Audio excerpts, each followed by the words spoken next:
Hi everyone. We are from EcoCushion Paper. My name is Naman Agarwal. I'm one of the co-founders and CEO of the company, and we are basically manufacturers of eco-friendly protective packaging.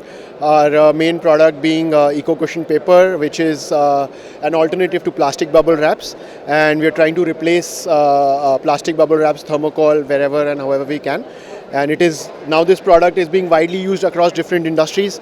It will show you quickly the product as well, and it opens in the shape of a honeycomb, and when wrapped around products it gives phenomenal protection, and you can wrap your products and ship it anywhere to your customers so that your product reaches safely to them. So with the growing awareness in terms of reducing plastic usage, because we all know how plastic is creating menace across the globe, people are definitely trying out products which are reducing plastic and which can help them find solutions which are an effective alternative to plastic packaging.